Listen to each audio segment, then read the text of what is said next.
दोस्तों नमस्कार। आज 16 जनवरी 2023 के डॉट न्यूज़ के मॉर्निंग न्यूज़ एडिशन में आपका स्वागत है। सर्वप्रथम मैं आपसे इस बात के लिए खेद व्यक्त करना चाहूँगा कि आगामी 2 या 3 दिनों तक मैं आपकी सेवा में उपस्थित नहीं रह सकूँगा। अब आगे समाचारों में, कांग्रेस नेता रजनी पाटिल के अनुसार राहुल गांधी के नेतृत्व में भारत जोड़ो यात्रा 19 जनवरी को जम्मू कश्मीर पहुंचेगी तथा 30 जनवरी को श्रीनगर में बड़ी रैली के रूप में समाप्त होगी। आज बीजेपी के दिल्ली में होने वाले रोड शो में प्रधानमंत्री के शामिल होने की संभावना के कारण दिल्ली के कुछ इलाकों में यातायात प्रभावित रह सकता है। यूक्रेन के शहर डेम्प्रो में अपार्टमेंट बिल्डिंग के ऊपर हुए रूसी मिसाइल हमले में मरने वालों की संख्या 23 से अधिक हो सकती है। एयर क्वालिटी मैनेजमेंट कमीशन के अनुसार दिल्ली एनसीआर में ग्रेडेड रिस्पांस एक्शन प्लान के तहत स्टेज 3 पर लगाए गए प्रतिबंध हटा लिए गए हैं, परंतु स्टेज 1 तथा 2 पर लगाए गए प्रतिबंध जारी रहेंगे। भूतपूर्व विधायक तथा वरिष्ठ बीजेपी नेता सुंदरलाल दीक्षित का लखनऊ में घर पर सीढ़ियों से गिरने के कारण मौत हो गई है। वे 80 वर्ष के थे। महाराष्ट्र के मराठवाड़ा कमिश्नरी के आयुक्त के सूत्रों के हवाले से खबर है कि विगत वर्ष 2022 में मराठवाड़ा में 1023 किसानों द्वारा तथा 2021 में 887 किसानों द्वारा आत्महत्या की गई थी। थल सेनाध्यक्ष मनोज पांडे के अनुसार हमारी सेनाएं लाइन ऑफ एक्चुअल कंट्रोल पर किसी भी आकस्मिकता अर्थात कंटिजेंसी का सामना करने के लिए तैयार हैं। उन्होंने सेना दिवस के अवसर पर बेंगलोर में कहा कि उत्तरी सीमा क्षेत्र में शांति है तथा शांति बनाए रखने के नियमों के अनुसार वर्तमान व्यवस्था के अनुसार आवश्यक कदम उठाए गए हैं। उन्होंने आगे कहा कि पश्चिमी सीमा पर लाइन ऑफ कंट्रोल पर सीमा उल्लंघन के मामले घटे हैं, परंतु सीमा पार पर आतंकी अवस्थापना अभी भी है। जम्मू कश्मीर पंजाब सीमा पर नशीले पदार्थों तथा शस्त्र की स्मगलिंग के ड्रोन तथा जैमिंग की सहायता से प्रयास हुए हैं। पहली बार सेना दिवस बेंगलुरु में मनाया गया है। सीबीआई ने भारतीय रेल सेवा के अधिकारी को तथाकथित 50 लाख रुपए की रिश्वत लेने के मामले में गिरफ्तार किया है। आज प्रधानमंत्री मोदी ने सिकंदराबाद विशाखापट्टनम के बीच वंदे भारत ट्रेन को हरी झंडी दिखाई। आज अर्थात 15 जनवरी 2023 को इस अवसर पर बोलते हुए प्रधानमंत्री नरेंद्र मोदी ने कहा कि आज सेना दिवस है, प्रत्येक भारतीय को हमारी सेना पर गर्व है। उन्होंने कहा, वंदे भारत ट्रेन भारत में डिज़ाइन की गई तथा भारत में बनी है। ये हमारे देश की ट्रेन है। ये परियोजना इस बात का प्रमाण है कि भारत निर्माण में स्वावलंबन की ओर बढ़ रहा है। उन्होंने भारतीय सेना के लिए कहा कि देश की रक्षा में योगदान तथा बहादुरी हमारी सेना की अतुलनीय है। नेपाल के पोखरा में हवाई अड्डे के पास यति एयरलाइंस का विमान दुर्घटनाग्रस्त हो गया है। इसमें 4 क्रू मेंबर सहित 72 लोग सवार थे। 69 अर्थात 69 लोगों के शव प्राप्त हो चुके हैं। इसमें 5 भारतीय भी शामिल हैं। नेपाल सरकार ने इस दुर्घटना की जांच के लिए 5 सदस्यीय इंक्वायरी कमीशन नियुक्त किया है। इस दुर्घटना पर प्रधानमंत्री मोदी, नागरिक उड्डयन मंत्री ज्योतिरादित्य सिंधिया, पर्यटन मंत्री तथा नितिन गडकरी द्वारा शोक व्यक्त किया गया है तथा प्रधानमंत्री ने इस पर गहरे शोक को संवेदना की बात कही है। बद्रीनाथ धाम के मुख्य पुजारी ईश्वर प्रसाद नंबूदरी ने कहा कि हम पृथ्वी की पूजा करते हैं, इसे धरती माँ मानते हैं। जोशीमठ में विकास चिंता का विषय है। ऐसे विकास का कोई अर्थ नहीं है जो इकोलॉजिकली फ्रेजाइल एरिया के लिए ख़तरनाक हो। उच्चतम न्यायालय आज जोशीमठ की समस्या को राष्ट्रीय आपदा घोषित करने वाली याचिका पर सुनवाई करेगा। चुनाव आयोग रिमोट इलेक्ट्रॉनिक वोटिंग मशीन के प्रोटोटाइप का आज अर्थात 16 दिसंबर 2023 को विभिन्न पार्टियों के समक्ष प्रदर्शन करेगा। इलेक्शन कमीशन द्वारा इस प्रदर्शन में 8 राष्ट्रीय पार्टियों तथा 57 राज्य स्तरीय पार्टियों को न्योता दिया गया है। बहुजन समाज पार्टी सुप्रीमो मायावती द्वारा घोषणा की गई है कि वे 2024 के लोकसभा चुनाव अकेले ही लड़ेंगी। उनकी पार्टी किसी भी अन्य पार्टी से समझौता नहीं करेगी। विपक्षी दलों के साथ बैठक के पश्चात कांग्रेसी नेता दिग्विजय सिंह ने कहा कि रिमोट इलेक्ट्रॉनिक वोटिंग मशीन में अनेकों भ्रांतियां तथा खामियां हैं।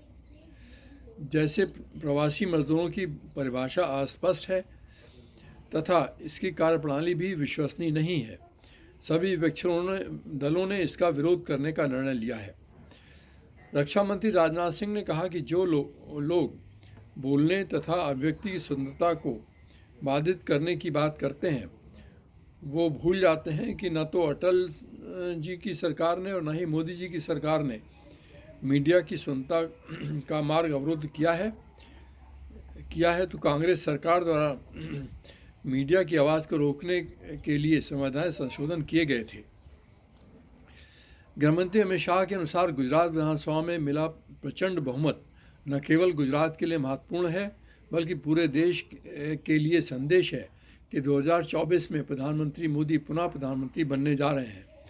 यहाँ पर विचारणीय है बीजेपी की हिमाचल प्रदेश की विधानसभा चुनाव की प्रचंड हार का क्या संदेश है, ये भी देश को जानना चाहिए। ये प्रश्न पूरे देश के लिए विचारणीय है। हैदराबाद के बराए नाम 8वें निजाम मुकर्रम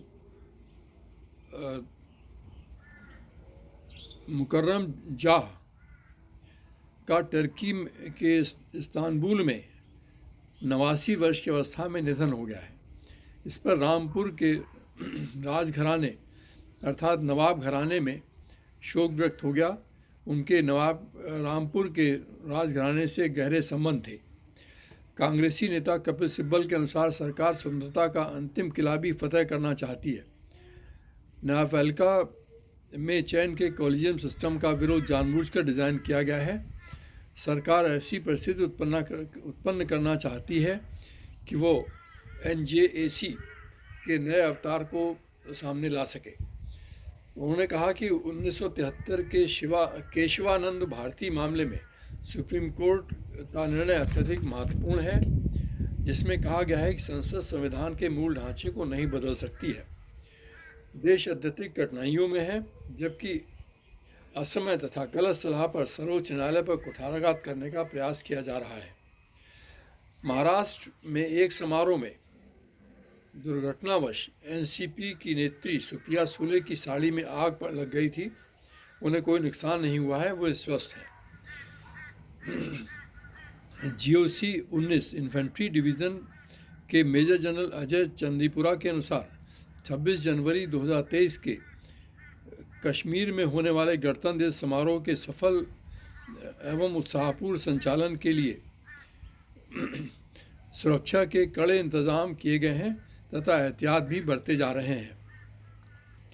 दिल्ली के उप मुख्यमंत्री मनीष सिसोदिया ने उपराज्यपाल को पत्र लिखकर उन अधिकारियों को निलंबित कर FIR करने हेतु पत्र भेजा है जो कि MCD चुनाव से पहले मोहल्ला क्लिनिकों हेतु फंड को रोकने के लिए जिम्मेदार थे। आज से दाओस में प्रारंभ होने वाले 5 दिवसीय वर्ल्ड इकोनॉमिक फोरम में भारत की ओर से लगभग 100 लोगों का प्रतिनिधिमंडल शामिल होगा, जिसमें अनेकों मंत्री, मुख्यमंत्री, उद्योगपतियों सहित अनेक लोग शामिल होंगे। इस बैठक का विषय विभाजित दुनिया में सहयोग है। आज पुणे में G20 देशों के कार्यदल की प्रारंभ हो रही 2 दिनों की बैठक स्थापना निवेश के अनेकों पहलुओं पर विचार करेगी। नोबेल पुरस्कार विजेता अभिजीत बनर्जी के अनुसार कला के क्षेत्र में अमेरिका तथा यूरोपीय देशों का प्रभुत्व उनके ऐतिहासिक कारणों से है, न कि मूल्य तथा वस्तु अर्थात कंटेंट की गुणवत्ता के आधार पर। केंद्रीय शिक्षा मंत्री नरेंद्र प्रधान के अनुसार मेक इन इंडिया लक्ष्यों की पूर्ति से ही भारत मैन्युफैक्चरिंग हब बनेगा। मिजोरम के चम्फाई जिले में 2 म्यांमार के नागरिकों को उनके पास से 100 डिटोनेटर पाए जाने के कारण गिरफ्तार कर लिया गया है। जम्मू कश्मीर के राजौरी जिले के नौशेरा सेक्टर में लाइन ऑफ कंट्रोल के नज़दीक के गांव में विलेज डिफेंस गार्ड्स को प्रशिक्षण देने का शिविर आयोजित किया गया है। जम्मू कश्मीर के पूंछ जिले में आतंकवादियों के ठिकाने से सुरक्षा बलों ने बड़ी मात्रा में शस्त्र तथा गोला बारूद बरामद किया है। कांग्रेसी नेता राहुल गांधी ने हिमाचल प्रदेश सरकार के प्रथम कैबिनेट में लिए गए ओल्ड पेंशन स्कीम के बहाली के फैसले की तारीफ करते हुए कहा कि कांग्रेस का मतलब है भरोसा। अब चलते हैं खेल समाचारों की ओर। भारत ने श्रीलंका के साथ खेली गई 3 मैचों की एक दिवसीय श्रृंखला में तीसरा और अंतिम मैच तिरुवनंतपुरम के ग्रीनफील्ड स्टेडियम में खेलते हुए 317 रनों से जीतकर श्रृंखला 3-0 से अपने नाम कर ली। मैच में भारत ने टॉस जीतकर पहले बल्लेबाजी करते हुए 390 रन बनाए तथा श्रीलंका को बहुत सस्ते में निपटाकर 317 रनों से पराजित कर दिया। पुरुषों की हॉकी विश्व कप प्रतियोगिता 2023 के ग्रुप डी के अपने दूसरे मैच में भारत और इंग्लैंड का मैच बराबरी पर समाप्त हुआ। राउरकेला में खेले गए इस मैच में दोनों ही टीमें दूसरे पायदान पर हैं। कोई भी टीम एक दूसरे पर कोई गोल नहीं कर सकी। अब मौसम की ओर। कानपुर में न्यूनतम तापमान 4 डिग्री सेंटीग्रेड रिकॉर्ड किया गया तथा अधिकतम तापमान 17 डिग्री सेल्सियस रहने की संभावना है। आज धूप खिली रहेगी। कल भी न्यूनतम तापमान 4 डिग्री सेंटीग्रेड तथा अधिकतम तापमान 17 डिग्री सेंटीग्रेड धूप खिले रहने के साथ पूर्वानुमानित किया गया है। लखनऊ में आज न्यूनतम तापमान 5 डिग्री सेंटीग्रेड रिकॉर्ड किया गया। अधिकतम तापमान 16 डिग्री रहने की संभावना है। वहाँ पर आंशिक रूप से बादल छाए रहेंगे।